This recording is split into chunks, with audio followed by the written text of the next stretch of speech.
국정원 댓글 수사와 관련해서는 새로운 상황이 지금 벌어지고 있죠.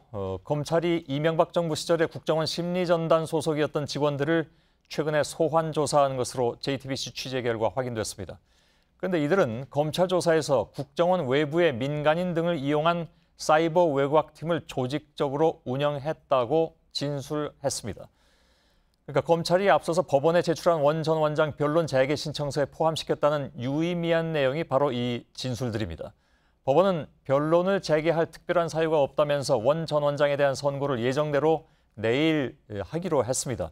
검찰청에 나가 있는 취재기자를 연결해서 자세한 얘기를 좀 들어봐야 될 것 같습니다. 이서준 기자, 국정원 직원들이 검찰 조사에서 이제 소위 말하는 자백을 하는 것이나 마찬가지인데 뭐라고 말을 하던 건가요?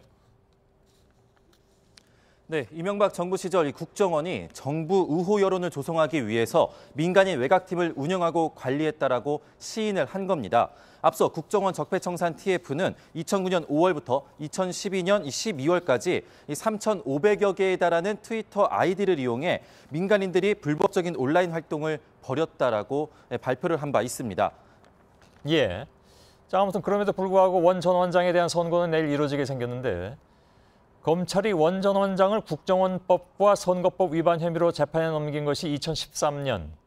그러니까 그때하고 지금 다 나와 있는 내용들을 비교하면 서로 완전히 다른 그런 상황의 진전이잖아요. 네, 그렇습니다. 원 전 원장은 국정원 심리전단 직원 70여 명을 동원해 정치 및 선거에 개입한 혐의로 재판에 2013년 넘겨졌습니다. 당시엔 수사와 재판에서 국정원 관련 직원들이 이에 대해 모두 부인했습니다. 또 검찰이 민간인을 동원한 걸 확인한 것은 딱 한 명에 불과했고 댓글 부대의 정확한 실상도 파악하지 못했습니다. 국정원이 압수수색을 거부하는 등 국정원과 정부가 조직적으로 검찰 수사를 방해했기 때문인데요. 당시 국정원 직원들은 진술을 거부하거나 부인으로 일관했습니다. 예. 재판에서 제일 쟁점이 된 증거물이 이제 이른바 진원 시큐리티 파일이라고 들었습니다. 그러니까 국정원 직원이 파일 작성자를 모른다고 주장하면서 대법원은 증거 능력이 없다 이렇게 했는데 이 파일들에 대해서도 추가 수사가 가능합니까? 네, 검찰은 2013년 수사 당시에 국정원 직원 김모 씨의 이메일에서 문서 파일들을 발견했습니다.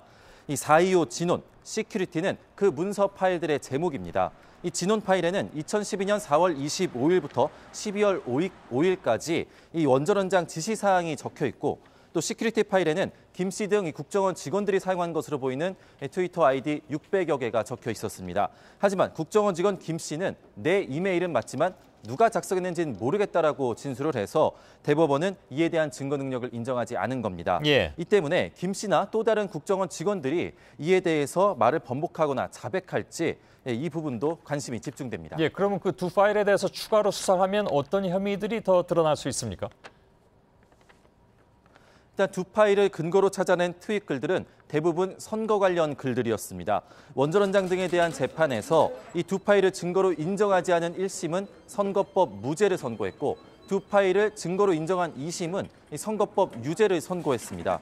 하지만 같은 범죄 행위로 두 번 기소할 수 없다는 일사부재리 원칙상 이 두 파일에 대해 유의미한 추가 수사가 이뤄진다 할지라도 이 선거법 위반 혐의로는 추가 기소가 불가능한 상황입니다. 대신 두 파일이 인정이 되면은 국정원이 작성한 인터넷 트윗 글이 동시에 기하급수적으로 증가하게 됩니다. 추가 수사를 통해 새로운 혐의로 재판에 넘길 때 더 방대한 양의 범죄의 사실을 제시할 수 있게 되는 겁니다. 예, 알겠습니다. 이서준 기자였습니다.